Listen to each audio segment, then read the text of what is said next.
we had another big interview this week from Jay-Z. He had an interview with GQ, and he gave his pretty much opinion on the whole Kendrick, Lamar, Drake battle. And a lot of people have been discussing that. Yeah.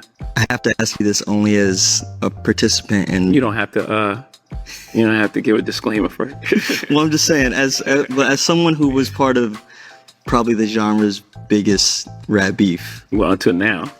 as a spectator, Yeah. what did you think of the 2024 back and forth between him and Drake? I'm gonna have an answer you're not gonna like. Okay. Well, I don't know if you're gonna like us. That's presumptuous. I think that, look, there was 4 pillars of hip hop. There are 4 pillars of hip hop, right? Yep. There's breakdancing, Yep. and it's graffiti. Yep. There's DJing and battling. Yep. Love the excitement, and I love the sparring and the music you get. Mm-hmm.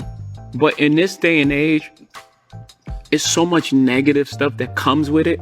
They almost wish it didn't happen. Really?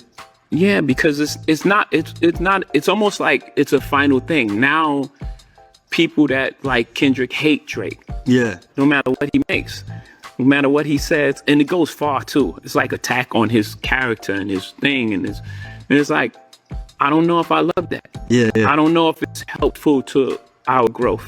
The Stan armies fighting. Yeah, and it's like, it's too far. Yeah.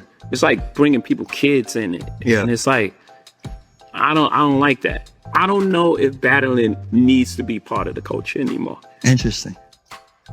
So that was Hove on his GQ interview, basically discussing the beef between Kendrick Lamar and Drake, and seeing how far he said they took it with the fans. And ironically, this is after Jay and Nas cleaned condoms out the baby seat.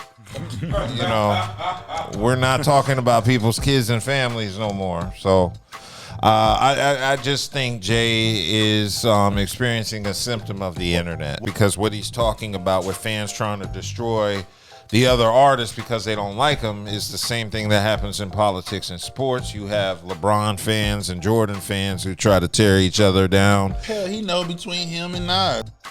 Try to tear each other down. Yeah, so I mean, this is all hip hop. I don't understand But why I Jay-Z's. understand what he's saying, though. I get what he's saying, I where the understand battle what he's goes too saying, far, but bruh, it was too far when you were leaving condoms in the baby seat. But that was what, 30 years Yeah, ago? but what we've grown. We've grown. he And we've admitted- matured. No, and we he- see things differently now. Right, he admit that. I think if Kendrick Lamar would have lost his battle, nobody be having these conversations. Jay-Z wouldn't be having these conversations. You wouldn't feel this way. If Drake won, if Drake did what he was supposed to do, I don't think nobody gives a damn about battles and in the stand culture and the war culture on that, because we don't like when the biggest representative of something is taken down. Jay-Z, you felt this way, but you made sure he got up there and performed Not Like Us at that show. How crazy am I to be like, yo, now we got a problem with battle culture, but you let this man scream A minor at a show. Yeah. Also, how Drake came up in there, heard Beyonce's the first Renaissance album, and then he drops a house album 2 weeks before her. Yeah. And they ain't been cool since. You got some people who hate Drake and who hate Kendrick. Yeah, you Just have off some this people- battle alone. You have some people who hate Nas and love Jay-Z. Yeah. I mean, wasn't Nas trying to have a lynching dummy of Jay-Z at Summer Jam? I think we've all, after, like, because I was the part of the Big E Pac thing. I didn't really rock with Pac. I was all big. No, but I fuck with both. as I got older, I started, listening to more Pac, and Pac is a part of my rotation like anything else. It's a lot more to lose now. Then he was trying. He's clawing, fighting to get at the top of the food chain. Now he's at the top of the food chain. So what you say does resonate now more than what he did 30 years ago. So the perspective changes. What he say can win, get a lot of money, or can lose a lot of money. So yeah, you gotta walk that line. And there's a battle rap league. If that's what you want to do, go there. That's cool. Well, I don't think he was talking about battle rap. I know what he's saying. He's saying among big, like, major stars, like, diss tracks between them, it will affect them. And like I just said, there's a side that will never go back to Drake, and there's a side that will never go back to Kendrick. But another thing he touched on that I did want to talk about was the conversation around billionaires, where he was saying that there's a perception that all billionaires are bad, and I would say commonplace public perception that someone would say all billionaires are bad or no one should have $1 billion. Like, what's the tension in that? I got to give you the honest answer. Please. There's no tension. Yeah. I don't give a You can believe what you want to believe. Word. You know, and people behave the way they want to behave. Mm-hmm. You was who you was before you got here. Was who you was before you got here. That's the makeup of your person.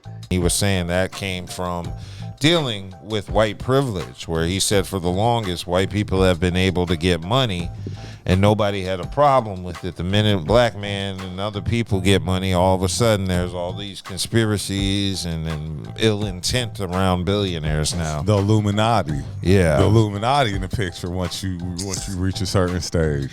Yeah, so I definitely see it all the time. You see it on Facebook with people always assuming Jay has done some sort of cult sacrifice. Yeah. There's always some sort of witchcraft or cult like, which is really crazy to me, because I'm sitting here like, people, like, what country do you live in? We live in a capitalist country. So if you don't get money, you know what I'm saying, you're gonna be poor and living paycheck to paycheck. He just took his experience and he pushed us up. Now, for you to be able to get in them circles, right, you're gonna have to rub elbows with the that got the money. So it should be celebrated when we have black people reaching millionaire and billionaire status. And that's the crab in the barrel bucket. I mean, the crab in the barrel mentality. Mindset. Yeah, like, and we see it on the internet all the time, Of course. especially about Hove. Hove is But the crazy part of it, you celebrate Trump and then when he get money though. Hove is widely ridiculed on a lot of things that some things don't even make sense. Like, they just try to pull this man down instead of be happy for somebody who actually made it. We know he came up the way he sold The hustler. But he took his shit to the next level. So shout out to Jay for his GQ interview. It was very enlightening, and I'm looking forward to some new, hopefully, Jay-Z music. Yeah, he gonna drop something new. I'm eagerly anticipating that. All right, let's go ahead and move on.